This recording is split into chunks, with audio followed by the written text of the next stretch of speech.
omulamuzi immediately akatadde nako nala mutake mu community kote tulao wenyini weyatira abaana b'abantu ebere open. President Museveni abaya akiragidde akoye waliwo something fenna tuambale twesibye ebimyu tuziba luguudo lw'eggaba tutambuze bigere nga tulwanira eddembe ly'abaana abato. What is human rights? Nawulira omwaka ne guggwako nga bagamba mu human rights abaana bumbiwe buti simanyi baki batutte bumbiwe buti simanyi biki billion zeziti. Where is those people?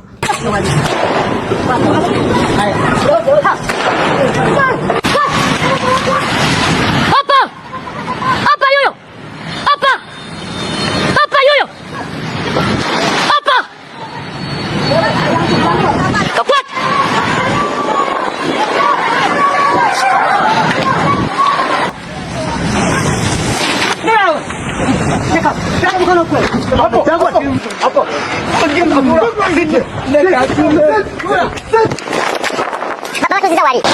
Naku olwalero omutemu Christopher Okero Onyamu asimbiddwa mu maaso g'omulamuzi era naggulwako omusango gwa butemu.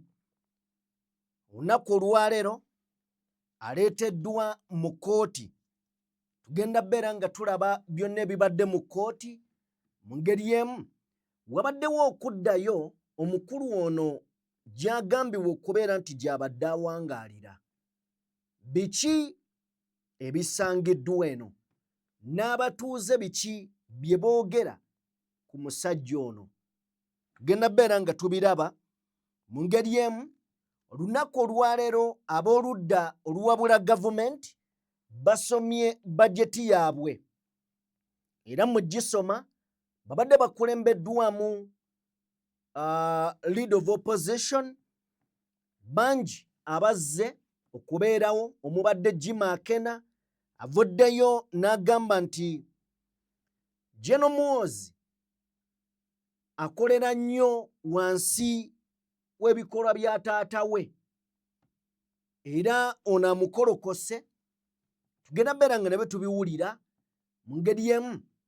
Miriam Matembe eyaliko minisita era mu gavumenti eya Mwami Museveni avuddeyo n'asaba bannayuganda ne Parliament basimbire ekkuuli etteeka lino erya Sovereignty Bill erireetebwa ng'agamba kino kikolima eri eggwanga. Kale nno Miriam Matembe agambye oba ebigambo bye tugenda beera nga tubitunuulira. General Yoweri Kaguta Museveni bamaze okuseetinga olunaku lwagenda okubeera nga alayira eri eggwanga. Tugenda beera nga nabyo tubikuwa mu bujjuvu mu ngeri emu. UCC ebaaninze oluyimba lwe bayita Mukube Peva. Mukube Peva, Mwasa Akawanga n'ebirala. UCC egamba tetugenda kukkiriza bintu bino kubeera nga biyita ku mpewo nga tutunula butunuzi. Tugenda beera nga tutuukayo mu ngeri emu. Tugenda beera nga tunuulira abantu abasoba mu 100 olunaku olweyo bakutte 18 wabula okuva ku Easter okutuuka olunaku olwaleero abantu abasoba mu 100 bano bakwatiddwa ku Clock Tower awo nga kigambibwa bano be bamu ku abo abataataaganya bannakampala nga bagenda okukola emirimu ne babakuba zipeeva buyinja bwa minzaani. Bagenza otuukawo ng'abakulu baakamala okulonda omukulembeze waabwe omujja era nga bafumbyewo ne ku kimere ekyenjawulo. Poliisi ebagaye musooke mutuule bassebo mulye ku mmere yammwe, musooke mulye ku kimere tetugenda batwala njala, akamere kammwe musooke mukamange. Anyway, tugenda beera nga byonna tubitunuulira mu mboozi ey'olunaku olwaleero. Kkiriza otwegatteko ssebo oba nnyabo gyonna gy'ogenda maaso n'okubeera ng'otugoberera. Katukolemu bwe tuti katono nnyo tujje tutandike emboozi eno. DPTV Uganda, Dawn People Television. Tuyogera naye ebigambo ebitaliiko bikolwa is useless. In fact, olwalero ne parliament nebwevawo olowooza bannayuganda bagimisinga nebwevawo olwalero parliament there is nothing which can change this country. Kubanga bw'otunula olwalero abantu abali mu parliament n'otubuuza nti yes tubasasula omusaala naye mwenga mwe betusasula omusaala accountability ki ojja kulira nga abasinga bagenda wa Museveni kubanga Museveni is running a parliament like his personal chikutia kyayagala kyakola ne banne bye baagala bye bakola wali eri osanga ba minister ne mutuula nga ba minister mubeegayirira bwegayiriza okujja noonya lead of government business. You know what they call, you understand the meaning of the word lead of government business? You don't see the lead of government business, you only see the lead of wolokoso tobalabako ne mukaba bane ba minister tebase ne batandika okujja omu nga bwe batuula wali eri ebya Museveni we bibeerawo byanajolonga eggwanga bonna okwolwo parliament ejja n'enampala akubiriza ne bagira wali eri kati bw'obeera mu gavumenti oba mu parliament ng'ebirowoozo byabe tebisibwa. Ye mukulu Honorable Lutamaguzi Semakula Paulson ng'agenda maaso n'okubeera nga asinga ekifaananyi kya parliament agamba nti parliament etalina bikolwa teba na makulu. Of course tugenda beera nga tutuukawo mbaanirizaako bassebo ne bannyabo buli omu gy'osinziira okubeera ng'otugoberera abali mu bitundu by'ensi eby'enjawulo mwebale nnyo mwebalire ddala okubeera nga mutwegasseeko. Eno ye DPTV Uganda nja kusaba n'obuwembeefu video gimpeere like buli wogiwa like kigiyamba okudduka speed ya yiriyiri nesobola okubeera ng'etuuka ku buli ssekinnoomu n'agenda mu maaso n'okubeera ng'ate agiraba. Mu ngeri y'emu yakatwegattako nga gwe mulundi gwo gw'osoose okubeera ng'olaba omukutu guno genda mu maaso n'okubeera ng'osubscribinga twegatteko family esobole okubeera ng'ate ekulira ddala. Tutambula ne Sheikh Ashraf omusomi era omulombi wa dduwa. Munoonyeeko ku namba y'essimu gy'olaba ku screen y'essembe 711 asobole okubeera ng'akuyamba takuba nsaasa akozesa Quran ebintu ne bikutambulira bulungi. Munoonyeeko asobole okubeera ng'ate akuyamba. Mu ngeri y'emu tutambula ne bannaffe abandiga Construction Solutions bano bakugamba nti ensonga z'okuzimba oba okuddaabiriza oyagala kuzimbira mpya oba kuddaabiriza bakubireko bukubizi bino babimalanga ku namba y'essimu gy'olaba ku screen yo essembe 222 basobole okubeera ng'ate bakuyamba. Basangibwa Lweza okuliraana Nikani Resort Hotel. Katuveeyo tusobole okubeera nga twolekera ebigambo. Katusooke ne Dr. Miriam Matembe. Dr. Miriam Matembe asinzidde mu parliament olunaku olwaleero ebadde ab'oludda oluwabula oba oluvuganya gavumenti gye bategese okusoma bajeti yaabwe ey'abatono okulaba era nga bakkiriza nti bajeti eno ebadde ezitowa trillion 71.3 nga bagamba nti eno esobola okuddukanya eggwanga. Miriam Matembe asinzidde eno n'akuba omulanga era n'akoola bannayuganda bonna n'abagamba nti tuteekeddwa okwegamba odemonstrating oba okwekalakaasa ku lw'etteeka lino eppya erigambibwa okubeera nti lijja mu parliament era ng'etteeka lino twategedde nti aba NRM bo bagamba bagenda kubeera nga baliyisa okusinziira mu lutuula lwe baatuulamu wabula Dr. Miriam Matembe agamba tuteekeddwa okulwana nga bannayuganda okulaba ng'etteeka lino teriyita tetulikkiriza lituggyako eddembe lyaffe era etteeka lino lya bulabe nnyo. Njagala osooka otuwe ku Dr. Miriam Matembe then nzije. Want us to this time get out and demonstrate as a nation against this law. We cannot. I see you quiet. Are you fearing? Because this bill is taxing the poor women in the village, the poor people whose children have gone to, to make money, who are sleeping in in Saudi Arabia who are suffering all that, and they're supposed to send that money to their parents, take care of them, and then you, for anything, you call them foreigners as if they are better Ugandan than these people. This bill is going to cause chaos and sadness. Ye Dr. Miria Matembe ng'ayogera ku tteeka lino agamba nti lino tteeka bbi, naye bw'otuula wansi n'otandika okubeera nga olitunuulira oba ng'oliyitamu, osobola okutegeera Miria Matembe ky'ayogerako nti etteeka lino oba oliawo lirina we litatunuuliddemu muntu wa bulijjo, ngeri gy'ayinza kuyambibwamu naddala mu kaseera akazigizigi, n'emirimu nti gigenda kubeera mitono eri eggwanga. Etteeka lino si ddungi n'akatono. Ndowooza gavumenti yandizzeemu n'eritunuulira n'esooka eraba ebituli ebirimu oba oliawo n'ebiziba. Liyinza obutabeera bbi, naye eritunuuliremu emanye nti liyinza okuleka obulamu bw'abantu nga bufudde olw'etteeka lino.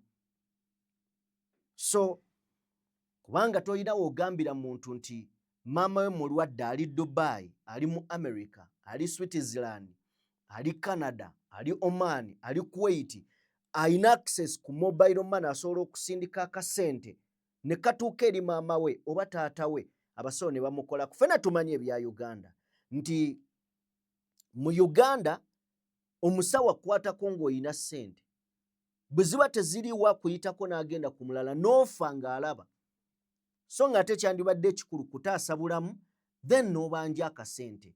Ne wano tebiriwo mu Uganda, biri mu mawanga malala agatereddemukko. So etteeka lino, protection of sovereignty, ndowooza gavumenti yandisoose n'eripoozingamu, kubanga eyinza otunuulira ekifaananyi kiri ekinene ekya bannabyabufuzi obutagivuganya abali ku ludda oluvuganya gavumenti, ensimbi ze bafuna, naye obulamu bw'abantu ba bulijjo ate bo ne bugenderamu. So Miria Matembe agamba etteeka lino tulirwanyise. Mu ngeri y'emu bwe tuba nga tuvuddeyo, nzikiriza nkutegeeze ssebo oba nnyabo nti abamu ku babaddeyo, wabaddeyo Jim Akena, president wa UPC, naye asinzidde eno n'agenda mu maaso n'okubeera ng'akolokota CDF w'eggwanga General Muhoozi Kainerugaba, era ng'agamba nti ono kwegamba asafalinga lwa issues za taata we, nsonga za taata we ze zireetedde ono okubeera nga asafalinga. Jim Akena soke tumufune, soke tufune ku bigambo bye, then naawe obyewulirireko, nkomewo oba nzije. Not to push himself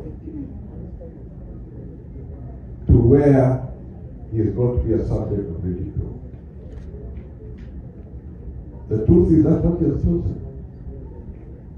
And those protectors who think they're protecting the president are actually undermining him by what they do. The training which these elite forces have got is to protect the citizens and the property of Ugandans, not to subject them to the same torture. Recently, and I thank Twitter for removing, I think based on what he said about women, I go back to that issue, let's respect our women. But on what Muhoozi has said, I sometimes pity the president, but I feel also there's something which we need to be brutally honest. If this kid does suffer with daddy issues, that father never told him that daddy, I love you, grow up and tell your father also you love him. It doesn't have to be one way. You're waiting to be told. Tell him you love him. If that's what it will make, if that's what's going to give us peace, go ahead and do it. But honestly, as a CPF for the Republic of Uganda, you utter all sorts of nonsense, left, right, and center. Honestly, what is happening? You see, I come from a train of historical point of view. Non-aligned movement was a key institutional body.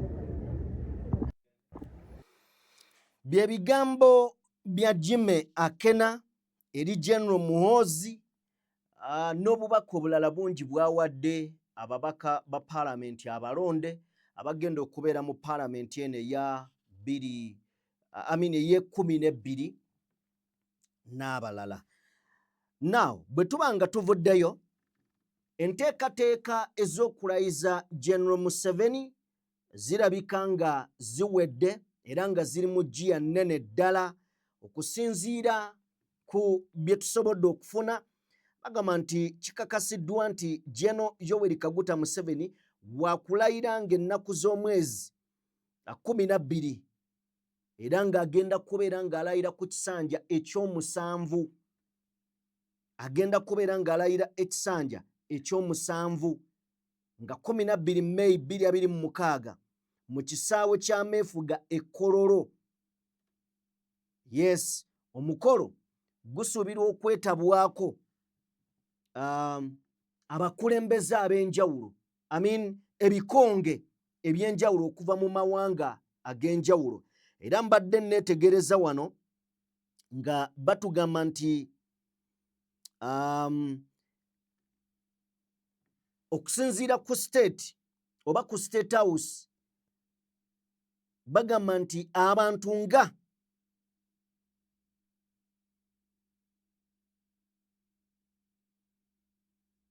kamera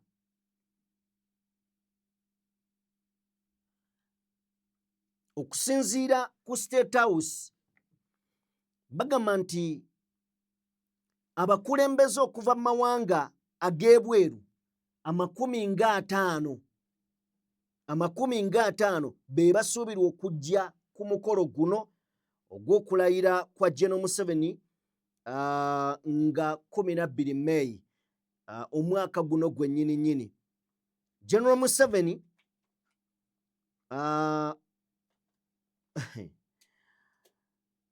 bagamba nti President Yoweri Kaguta Museveni of the National Resistance Movement NRM Party will be sworn in for a historical 7th term of office at the nti Mwami Museveni agenda kubeera ng'alayira ku kisanja kye eky'omulundi ogw'omusanvu ku kusalibwawo kw'Abannayuganda. Abaamulonda ne bamugamba nti tukuddiza obuyinza tutwale, nti Bannayuganda mwawa General Museveni mwamuwa obuyinza, era nga yalondebwa n'ebitundu 9 after being voted by 90% of Ugandans. Bannayuganda mwalondera ddala General Museveni 90%. Wano kiba kiraga nti obuwagizi bwe tebukka, bwongera kubeera nga bulinnya.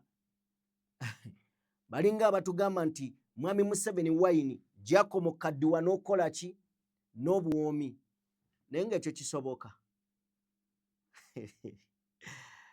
Anyway, geega amawulire agaveeyo, so nakyo osobodde obeera ng'okitegeera, wabula kano simanyi oba onookategeera bulungi, si mu bubi. Olwaleero basomye alternative budget aba opposition. Kino kye bakoze olwaleero, kino kikakasa nti bakkiriza ba opposition, era kitegeeza bakkiriza omukulu alayire nti ye mukulembeze w'eggwanga.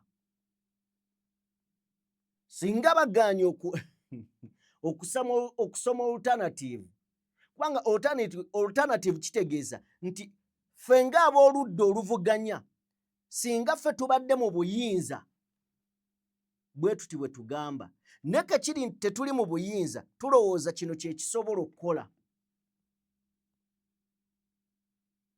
Wano muba mukkiriza defeat nti omusajja yabawangula. Wano muba mukkiriza nti omusajja yabawangula kasita musomo alternative. Kyova olaba esomeddwa abakulu ne bakulagirawo programu yaabwe ey'okulayira. Okategedde? So wano kikakasa nti mmwe mukkiriza nti muli ba opposition eri ye gavumenti entuufu. Kyetukkiriza kati. Oyinza okuŋŋamba yi bakikoze batya bakole ki?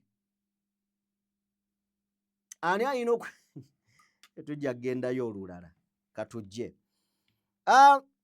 Bwe tuba nga tuvuddeko awo UCC ekulibwa Oweekitiibwa Nnyombi Thembo evuddeyo n'ebaaninga oluyimba lwe bayita Mukube Peva. Tubadde nga twogera ku nnyimba zino eno ffe gye tubeera nga tugamba naye UCC omugaso gwayo ki? Ddi lwe bagenda otunuulira ebigenda ku mpewo nti bikyamu. Omusajja n'ayimba Tema Ensingo ne mukeera ku makya mmwe abantu abakulu n'ogenda ku mukolo nga bali mu kkuba Tema Ensingo. Tukimanyi munyumirwa ne mumanyi ekigenda mu mitwe gy'abalala. Olina omugamba nga ali serious Tema Ensingo nga tafudde na ku bubaka bulimu nti waliwo ab'emitwe emiyaaye abajja olowooza ku kutema ensingo. Nkimanyi abamu ku mmwe muyinza obutakkiriziganya nange. Ne bino ebiyimbayimba eby'ekisiru buli we bibaawo waliwo omusiru omulala agenda okujja ayozeemu anti oli tewali kye baamukola naye ayozeemu eby'ekisiru. Kati Tema Ensingo twali tuli kutema ensingo ono n'aleeta Mukube Peva Mwasa Akawanga. Twali wano Morgan twali kuki ne baluzanya ku TV. Yes, in fact twali tulina ku TV, National TV. Omusajja akutte Peva akulaga nti alina n'abajja oggigula naye bwe bajja oggigula asooka na bbalaga ogikubawo omuntu okumwasa Akawanga. Bino ne bizannyibwa. Neewunya n'abantu ababeera ku ma-TV eyo mwana. Mmwe lwaki temufuna obusengejja bw'ebintu ebiyita ku mpewo? N'ozannya oluyimba omusajja ali mu kusomesa abaana, omuntu omukuba wa Peva. N'oleeta ssente oli ne bamuwa Peva n'akugamba kati ogikuba wano. N'akulaga yasa Akawanga ne wa w'olina okkuba okaase. Naye nga tukimanyi bulungi abantu baffe eyo abakeera abakyala abakeera mu butale ku makya ebivubuka bibateega ne bibakuba obuyinja bwa minzaani ne bibakuba Peva ezo z'olaba. Kati omusirusiru alukutte aluyimbye n'abadongo balukuba ku TV. So nsanyukidde nnyo UCC ekikolwa kino. Bino ebiyimba, in fact waliwo ebiyimba bya Gravity ebitasaana na ku mpewo. Ebiyimba by'abo abavubuka basimanya ani ono w'ebiviiri ebyokye. Liri puzzle. Waliwo ebiyimba ebitalina kujja ku mpewo. Naye ng'olaba TV ziryoke zibikuba. Naye nga olumala wansi nga bakuteerawo nti tukolera ku biragiro bya UCC, Uganda Communication Commission. Egamba bwetyo n'ebyo ebiyimba. Atasobola kuyimba ave mu kuyimba bagende Gasiya. Bigwenyuse biri mu kuwemulira ku ma-TV muve mu kuyimba. So nsanyuse nnyo UCC okuwera oluyimba olwo ku mpewo. kakati tusigazaako ebifirimu ebyekijega. Of course ebifirimu bitegeerekeka nti abantu ebyamagezi ku TV baabijjako ne bateekako ebitagasa. So njagala otuwe ku Oweekitiibwa Nnyombi Themba nga ayogera ku luyimba luno lwa Peva, tuveewo tugende ku nsonga. In fact nga tugenda ku nsonga y'ono omwami eyasaze abaana obulago. Oli akugamba nti tema ensingo, omusajja yazze ng'abaana abasala nsingo, bulago. Ayinza n'okubeera nga musajja atu yalina ekizibu ku mutwe olwalaba tema ensingo naga bya bulijjo kaŋŋende ntema ensingo. Yatema baana. Mwe muli eyo ku mikolo museka. Kuba tema ensingo omwana aleese Peva. Tuwe Oweekitiibwa Nnyombi Themba. Mukulike Easter, mukulike Gandaalo. Easter yonna yabaddewo nga mukubira omulanga nti tunuulire mu luyimba olwo. Waliwo omutabani waffe yakoze content y'oluyimba olwo, simanyi aluyise mukube Peva. Oluyimba olwo nalutunuddemu oluyimba lubi nnyo, lupromotinga violence. Ate kyemukoze ekibi ndabyewo ate mikwano gyaffe abalala mukasharinga. Bw'osharinga ekintu ekibi obanga naawe liyale asanze omuliro nga gwaka ate n'oyuwamu buyiyi mafuta. Oluyimba mululaba lwakyejo nnyo, lupromotinga violence, terulina buvunaanyizibwa. Ate nammwe abamu mu lusharinga, mwebale bangi muganye dusharinga naye ate abamu mu lusharingi. Abamu mukoze simanyi ze muyita ki? Challenge just because mwagala likes. Bannange kyannaku nnyo content ng'oyo mukyamu. Abaana bali ku social media, abantu bali ku social media, mumanyi Peva zibadde zikozesebwa okutta abantu. Ono ndabye akoledde ddala waliwo akozaawo challenge nga yalagira ddala oli nga amubbako essimu aye n'akwata ka Peva nti akamukube ng'oluyimba lugenda maaso. Mulaba kye tubadde tubagamba, social media ayinza okutabulatabula embeera ze tubeeramu. So ffe tukoze ogwaffe tumaze okusaba. Of course sisuubirayo radio nova TV ejja kuzannya naye mmanyi abamu tukola obujegeeyo ekiro ku radio ne tuzannya ennyimba zino. Mbazo bawandiikira mwenna teri kuzannya luyimba oyo. N'oyo mutabani waffe oyo omuvubuka yakoze content oyo tumuyise atuwulire bulungi kiki kyagenderera okukola content afaanana bw'atyo.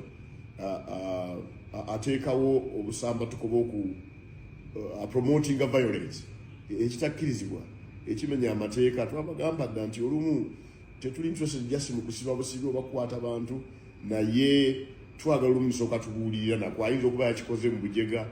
So please ekyese nesharinga nammwe wano. Yes mwaŋŋambye tumuvinze era tumaze tutandise okukwatagana n'aba TikTok okulaba nti video ezo nawe ziri bazisikayo bazipuulinga down. Katusuubire banaakitegeera mangu, omanyi oluusi bannaffe abo oluusi. I think bw'obanga oli muntu alimu ensa kwena ensonga osobola okukwatagana ne Oweekitiibwa Nnyombi Themba ku lw'obulungi bwaki ekiyinza okutuukawo okuyita mu luyimba. Abantu bangi aba-influencing bw'abayimbi nga kale bw'aba akola ekintu ekifaanana bwe kityo omwana ajja kukwata Peva agigezese ku mwana wo. Ebinaavaayo biyinza obutakusanyusa naye ng'ate gwe olunyumirwa ku mukube Peva. So kirungi ne batamusiba omuvubuka ne bamuyita ne bamubuulira obubi bw'ekyo, naye nga akabi kava mu kulwa nti bano abajja bayimba bino ebiyimba tema ensingo, kuba tema ensingo mukube Peva version ya tema ensingo. Bw'oba wagayaalirira tema ensingo wali osuubira omulala okuvaayo kugamba ne concept endala kati yeyo ya peva. Kale tuveeyo tugende eri Christopher Okero Onyam. Tugamba nti omutemu kubanga kooti emusalidde gwa butemu. Okero Onyam ono olwaleero aleeteddwa mu kooti, era mu kuleetebwa mu kooti omulamuzi amutaddeko omusango gwa butemu. Simanyi kubanga okusinziira ku General Museveni Fount of Honor mu bubaka bwe yatisse Balaam Barugahara bwe babadde ku church, yategeezezza nti ono aleetebwe ku kyalo kwe yaddizza omusango, abatuuze babeerewo, awozesebwe ng'abatuuze weebali, naye aleeteddwa mu kooti eno. Simanyi oba baatidde nti abantu bayinza okukola mob justice, nakyo kisoboka nti bayinza okukola mob justice ne bagenda mu maaso n'okubeera nga omwami ono bamulumbagana, ne basalawo bamuwozesize eno, oba bajja mumutwalako ku kyalo. Ndowooza bajja mumutwala ku kyalo kubanga ekiragiro ky'omukulembeze ebeera directive, so sigisuubira ginyooma. Yoyo omulenzi yatirimbudde abaana be yasala ensingo oba obulago. Bw'aleeteddwa, njagala tulabe ku story eya NTV gy'ekoze olwaleero, then ku muvubuka ono. Naye nga tonnaba tuwa ebboozi eyo, omwami ono bamubuuzizza oba ategeera Oluzungu, n'abaga yes, nga wakingere nnyo. Naye ekinyumidde nti buli kimu akimanyi, mwene ensonga buli kimu akimanyi. N'ekirala kino njagala kyogera nga nze, not you. Ono omwami we gunaaba kufuna bwenkanya alina kwexecutingibwa. Lwaki ndowooza bwe ntyo? Omanyi omuntu abadde mu kooti ng'alinga atali bothered, alinga gwe bitakwatako, n'ebigenda mu maaso ng'alinga gwe bitalya. Omanyi akavubuka akali gumite, in fact kayise kubeera gumite ne kafuuka wumite, kubanga tali bothered at all, tebimukwatako n'ebiriwo. Abazadde bali eri mu bulumi, abaana baafa bali mu ntaana bagenda kuziika, akavubuka kali awo kakakka mu kazibu, tebikakwatako, tebikalya. Gwe sooka okekkaanya, tebikalya. Bwe bakabuuzizza wali olulimi mulabe akavubuka kano, ono omuvubuka tasaana kuba bayinza okugaa nti basibe omuntu abonerere, ono ogenda musiba ki? Bamukwate bamuteeke ku kyalo wali abeekizampa eri abalala abagenda okwesiriwaza n'okulowooza bwe batyo.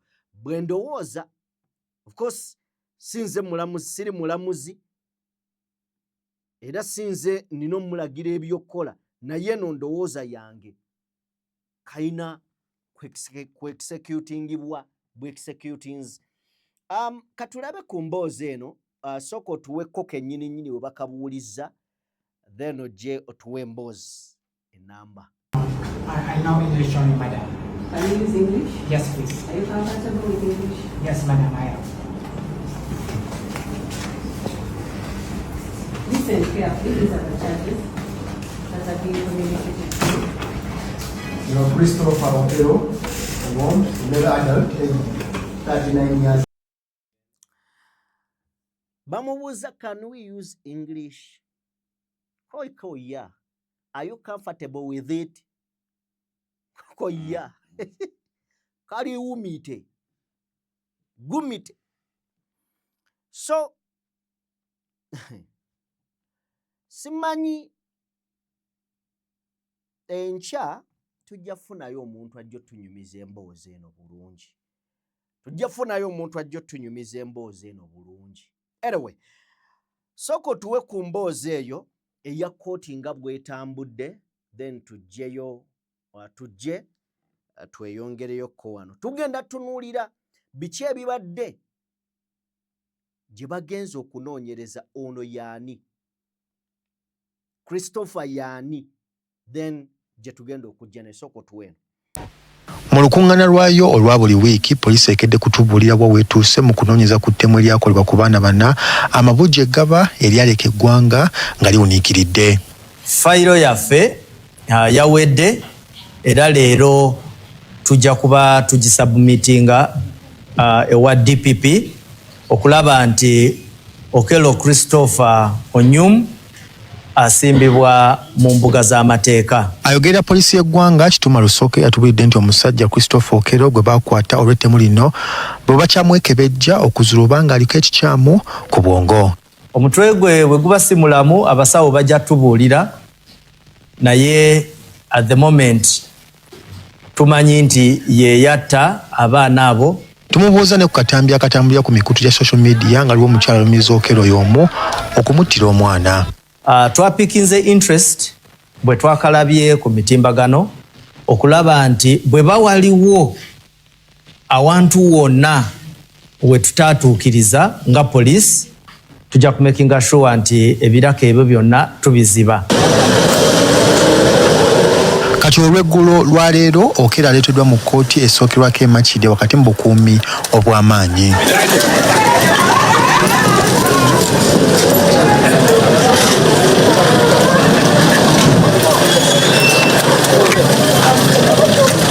Bannamawulire nabo babadde ku mugano nga gwanswa okwefunira ebifaananyi by'omusajja ono.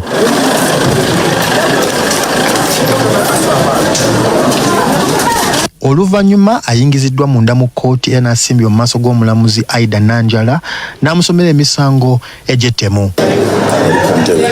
Oludda oluwaabi lugamba nti Okello ono ng'amaze okukirowoozaako yasanjagga era n'atta abaana bana okuli Gideon Eteku, Keisha Ageno Ruth, Ignatia Seruyange ne Ryan Odeke. Kyokka Okello takkirizibwako kubaako kyayogera kubanga omusango gw'omuvunaanibwa gwa nnaggomola nga gulina kuwulirizibwa mu kkooti enkulu yokka. Bannamateeka b'oludda oluwaabi bategeezezza omulamuzi gw'okunoonyeza ku musango gw'Okello kumpi bwe kuwedde era ne basaba akomezebwewo mu kkooti eno olunaku lw'enkya ku 9:00. Omulamuzi Nanjala akkiriza okusaba kw'oludda oluwaabi bw'atyo n'asindika Okello ku alimanda okutuusa olunaku lw'enkya. You also have a right to apply for bail, but that will be in the High Court, not in this court. Your case will only keep coming back to this court for mention in regards to investigations. The matter should be fixed for tomorrow for mention, and I'm fixing the same for mention tomorrow, the 8th at 2 p.m. Kinajjukirwa nti olunaku lw'eggulo omulamuzi omukulu Jane Francis Abodo yategeeza nti kkooti egenda okulamula Christopher Okello Onyum egenda ttula mu bitundu by'eggaba ettemu we lyali. Because His Excellency says this case must be handled, can you test that mobile court directives that you made as a judiciary?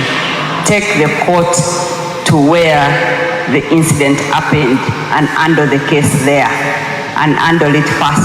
Ng'afulumye kkooti ne basibe banne abalala baganya okumukuumira we bali era n'afundikira ng'ateereddwa mu bbaasi yekka okusobola okulinda okutwalibwa mu kkomera e Luzira.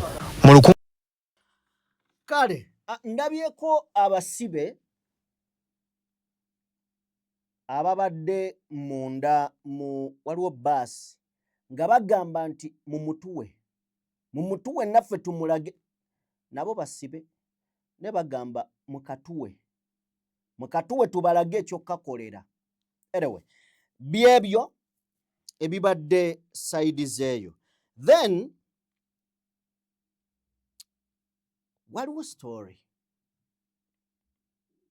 gye njagala oba oli awo nammwe muwulirize. ekwata ku mwami ono. Story eno naye ekoleddwa NTV. Eri gwe atasobodde kubeera ng'ogiraba tukkirize tugikuweeko wano ogirabe. Okello ono yaani? Taata we yaani? Oba bazadde be be baani? Tetubawulirako wantu wonna nga boogerwako. Ekyo ng'okitadde ebbali. Abadde abeera wa awatuufu? Abadde akola mirimu ki? Ye abadde yeeyisa atya ku kitundu gy'abadde abeera era gy'abadde awangaalira? Katulabe emboozi eno. Okay? Jjagituwaako.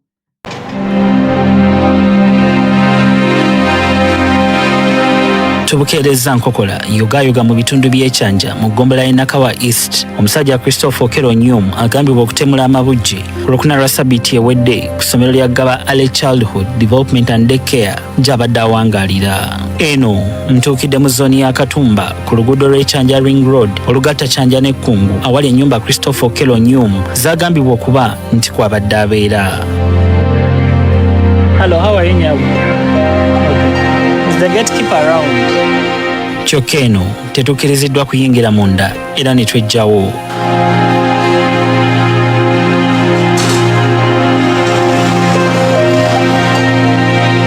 Wabula ntegeezeddwa ng'ono bw'abadde yakamala okumpi omwezi mulamba mu kifo kino nti era abadde ng'atera okubukeereza enkokola wakati w'essaawa 10 ne 11 ez'okumaliiri okwolekera ekibuga. Nabadde amazeewo nga bbanga ki ng'oli omulabidde? Nze mulabidde wiiki ng'emu.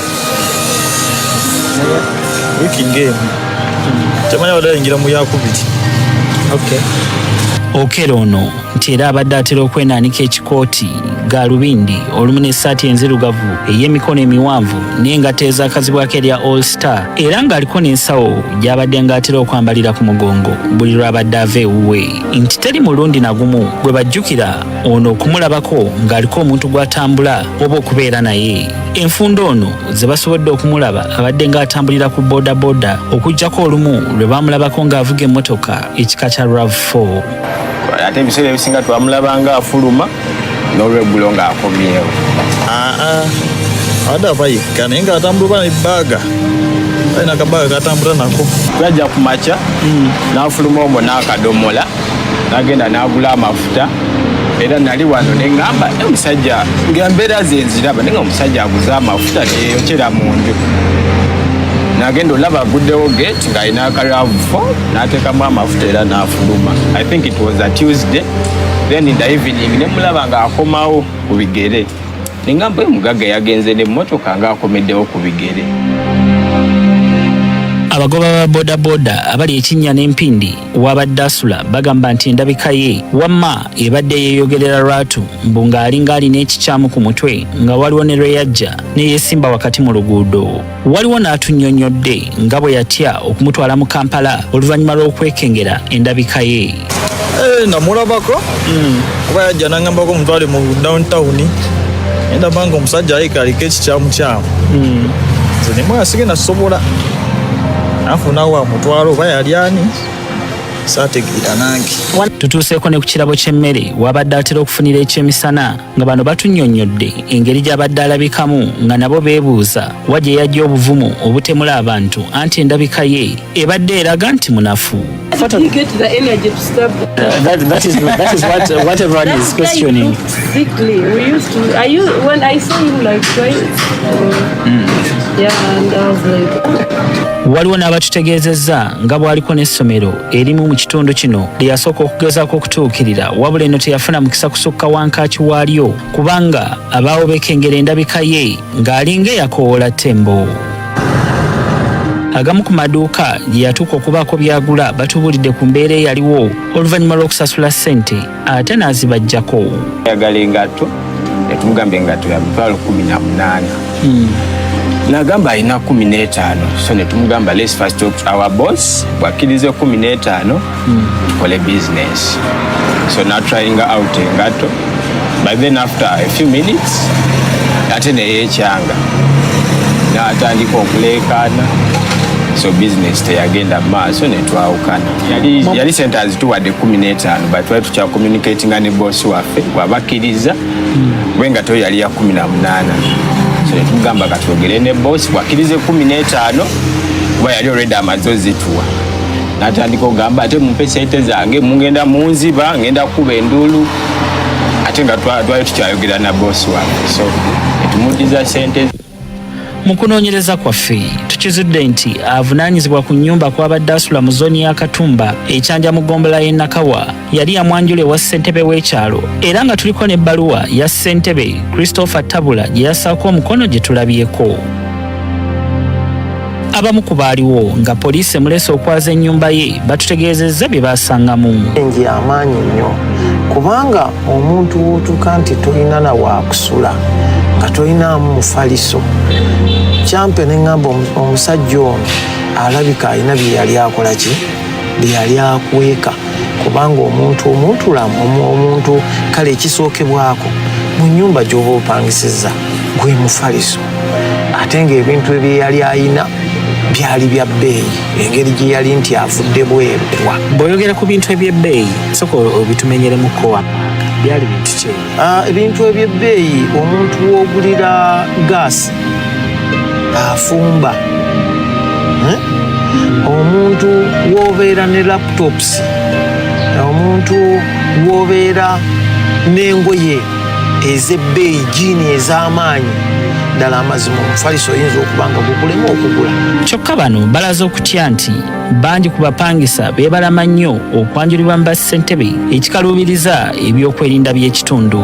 Security baagala banjulayo so omuntu bw'ajja ye kasita olupangisa akazigo ke ng'ayingira bw'amala okuyingira tutera balabako nga bagamba nti oba munnange omuntu bw'ati atutabuseeko agaanye okusasula ki okusasula ssente ne balyoka babanoonya ne mulyoka mujja ne mulwana entalo ez'okuba tasasudde eki ssente. Bangi ku baafuna omukisa okwogerako naye bagamba oluzungu abadde alufuuwa nga bazungu bennyini mbu nga tewali lulimi luzaaliranwa lwamanyi. Nga mu butuufu amazima bw'oba totaddeeyo kutu oyinza obutafunamu ng'ebigambo alya birye. So mu mbeera eyo bw'atyo Minisita bw'atyo bwe yali. Endabika y'Okero nti ebadde tesikiriza era ng'alinga alina ekirwadde ekimubala embirizi gamba nga Mukenenya Kookolo nga n'abamu bateebereza ekirwadde kino okubeera busonko oba buyite nalubiri mu Lungereza obuyitibwa sikoseero. Waliwo ebibungeesebwa nga musajja mukulu ono bwe yakolako ettemu mu 2017 bwe yatemula omu ku baganda be kyokka era n'asigala ng'alya butaala nti omukulu era yatwalibwako ne mu ggwanga lya Amerika n'ekigendererwa eky'okujjanjabibwa kyokka tewaliwo ekiwandiiko kye twalabyeko nga kiraga nti yali afunyeeyo n'omulimu gw'okuvuga emmotoka. Ebwayise wavuddeyo omukazi alabikira mu butambi obw'enjawulo ku mitimbagano ng'alumiriza nti Okero yamutemulirako omwana we wabula abasirikale ku poliisi omusango gye gwatwalibwa ne bagufutyanka okukkakkana nga tafunye bwenkanya. Christopher oyo gwe yasooka okutta nsaafuna bwenkanya era baamudusa ne bamutwala mu Amerika.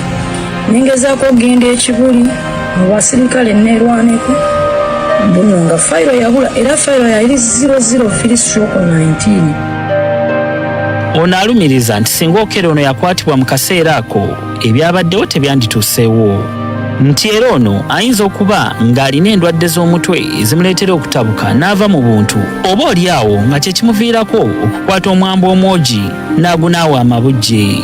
Eno mpaawo nsonga ntuufu emanyiddwa lwaki yasalawo okudda okwabwa obwe na kiki ekyamutanudde okutemula amabujje wabula ng'ebyafaayo bimujulira nti ekyokuyiwa omusaayi gw'omuntu yabadde tasooka busoosi. Kale yemboozi ya Christopher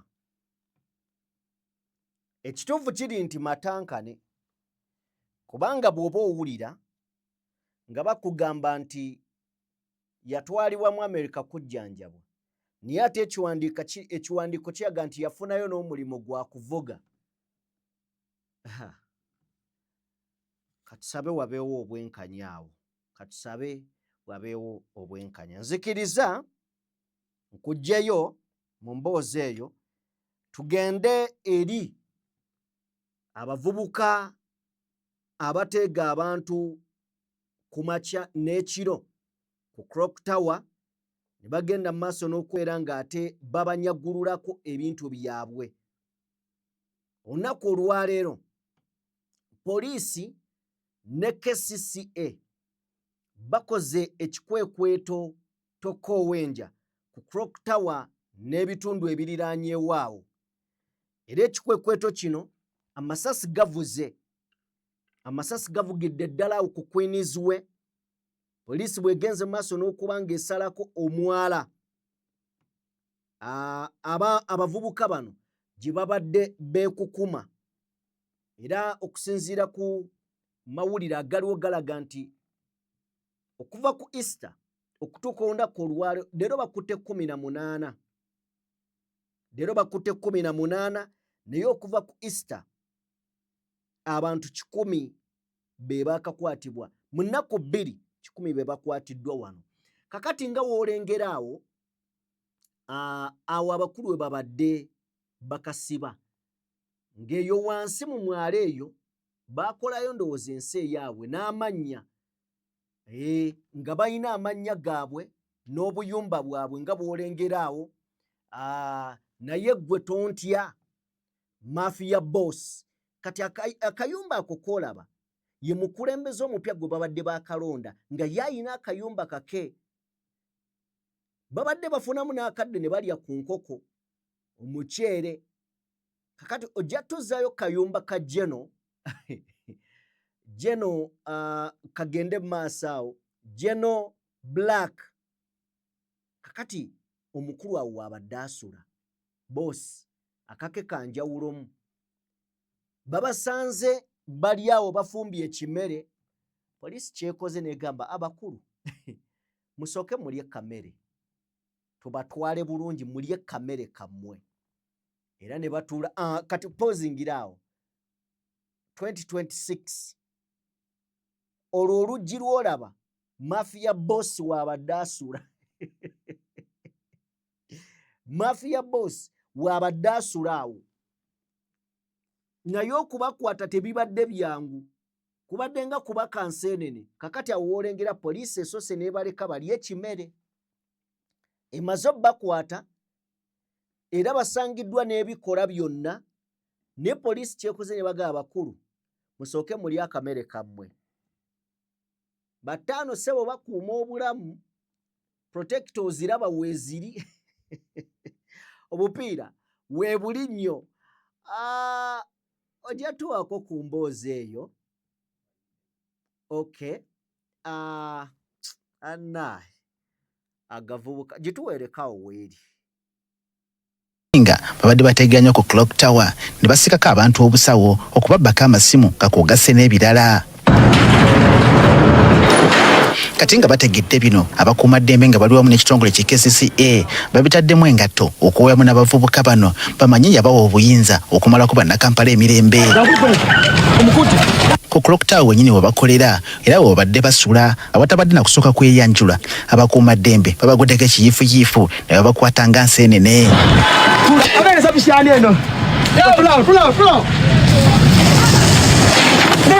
Kyokkola okuba bano bagezigezi okukira ku bwana bw'omusota abakuumaddembe newankubadde abamu ku bo babadde bambadde engoye nga za bulijjo babalengeredde wala ne basaako kakokola tondeka nnyuma era okubakwata kubadde kutuuyana nnyo. Papa yoyo! Papa! Ono okumanya abadde bagulirewo ddala ekibanja babadde bazimbawo n'obuyumba obw'ekyenyeje okuli amannya agalaga obukambwe bwabwe. Era ng'abali okwabwe olumu babadde beerira ne ku nkoko so nga batwala n'akadde n'okwefumbira ku mmere ng'abali mu mirembe gyabwe. Tukitegedde nti bano babadde kye bajje balonda omukulembeze waabwe omujja era nga yabaduumira ono alina ennyumba eyiye ey'enjawulo mwasula. Olw'okuba bakutte mu kadde kamalya ga kyamisana poliisi ebalagidde okulya ku mmere gye babadde bafumbye si kulwa nga bagondoka wakati mu kikwekweto. Abakulu bano basangiddwa ne beeyambisa okukola obulabe omuli emyambo emyogi akugase n'ebirala.